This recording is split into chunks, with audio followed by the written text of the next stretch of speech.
I asked people on Twitter what their favorite commander was, or is. From their answers I will make this series. We do a deep dive on the character and their cards, and then we shall see what the commander says about the player. Let's begin. One of the 5 apex monsters of Ikoria. They weave dreams, grant wishes. They are a creature that defy whatever is known about Ikoria. On a world that is so mysterious, this might not seem strange. Still, when a world is weird like this, with mutations and magical crystals, something cannot be understood must be very weird.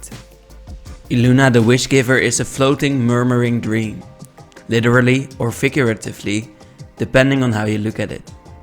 Let's look at Iluna and see if we can figure out what the commander says about the player in the end.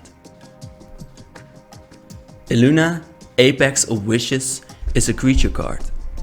They have Temur colors, meaning green, blue and red, and cost 2 generic mana as well. For this 5 mana, you get a 6/6 flying trample beast elemental dinosaur. This seems so amazing already. It is strong and a beast elemental dinosaur. Well, that creature type is given because each color on Ikoria represents one of these types.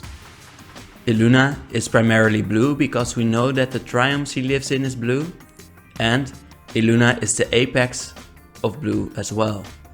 Blue on Ikoria stands for the elemental creature type. So we know that Iluna is mostly an elemental on Ikoria.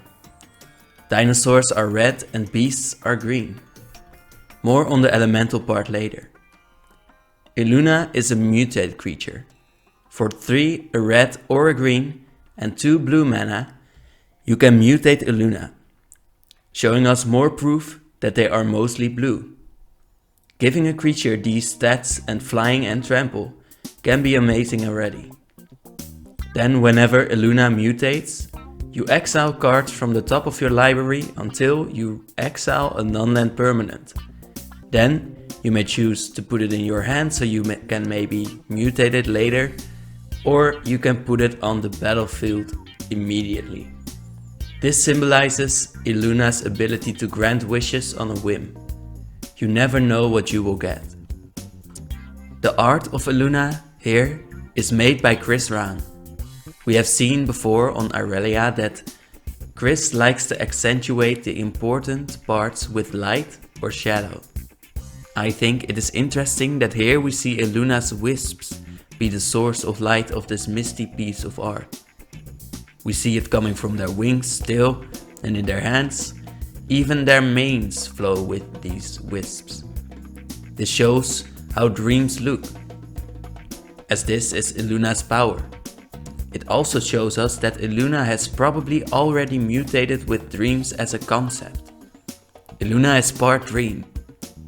We see this again in art from Chris Raan on Boon of the Wishgiver. A 6 mana spell that lets you draw 4, or you can cycle this for 1. We see Iluna's wisps float from their hand around her in a large halo around the massive beast's head.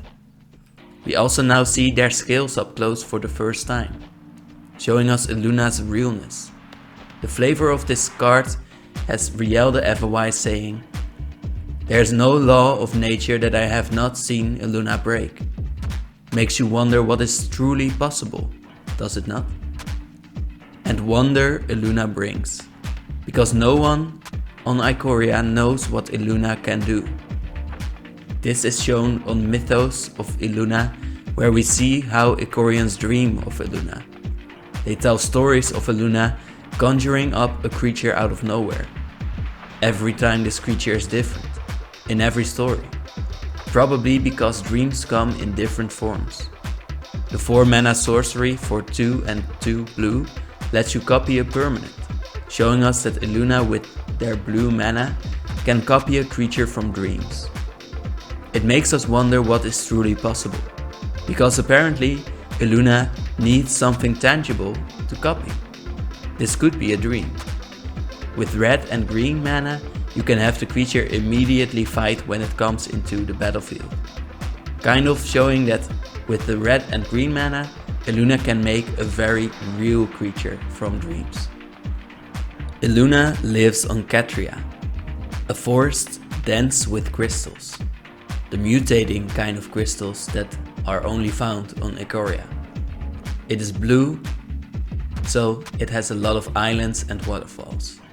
All of this water combined with the massive creatures of Ikoria that create dams makes for massive lakes around these dams. These lakes in return house a lot of aquatic life, which then feeds the forest. A massive cycle of powerful nature, giving Ikoria a very vibrant and chaotic, volatile nature. All this rolling energy makes the elementals of Ikoria so vivid. For Iluna, this means that they just have more chaos to work with while spinning their dreams. The fact that most elementals are made from earth, wind and fire here is very perplexing, as Iluna apparently is formed from dreams. Iluna is Temur colored, but usually this color combination is focused on green. Where Temur used to be just a savage colored triome, the Ikoria colors are about iteration, change and the evolution flowing from the lands and its crystals. The most interesting part about the Temur to me is that they are tethered to their past with these progressive colors. This is because they stay true to their nature, green giving them a really ritualistic, steadfast culture. On Ikoria, the focus on the ever-changing landscape makes it natural as well. Therefore very much befitting Gru and Iluna at the same time. Because Iluna grants wishes, but mostly because they are partly a dream elemental, which is their nature. Iluna craves change, they strive to become more dreamlike, because this is their nature. So they grant wishes, which are the next real thing after dreams, and make them come true. Slowly, Iluna opens the gates to the dream world. Like Riel says, Iluna shatters what we think is possible. Iluna shatters probability. For a final point, we are going to do something that no one will find fun. Math. But this is because probability is so much stuck in math. In math, you would make a ratio out of the chances that something would happen against all total possibilities. If you would observe an elemental other which had 3 directions to go in, left, right and straight, each direction has an equal chance for the other to go in. But what if you could force the other to be banned instead? It is improbable, but Iluna can make it possible for some reason. They shatter the possible, not only by doing something improbable, but by making a whole new dimension that apparently wasn't there before. Meaning that it was already possible, the dimension was already there, because Iluna could already do it. So we would see 3 directions, but in reality there were 4, showing us Iluna's purpose and motivation in one.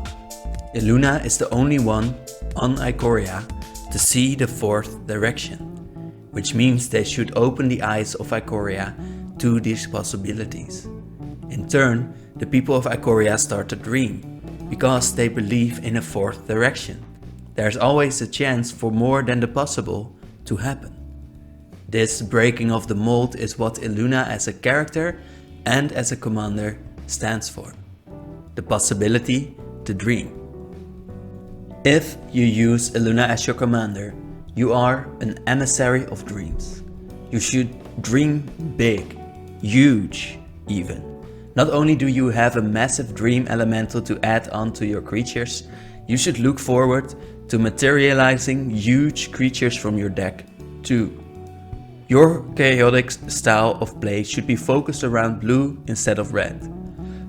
It is a type of chaos that wants you to keep building and not breaking down. Every mistake that you make while playing should build on top of each other, until you cannot control your own creations. You want to be the player until the game plays itself. In other words, you can create a dream world, so you can watch it unfold. The possibilities are endless, and be ready to storm forward. The landscape of Ikoria is ever changing, and you shall force dreams upon your opponents. Go ahead and show the world what is truly possible.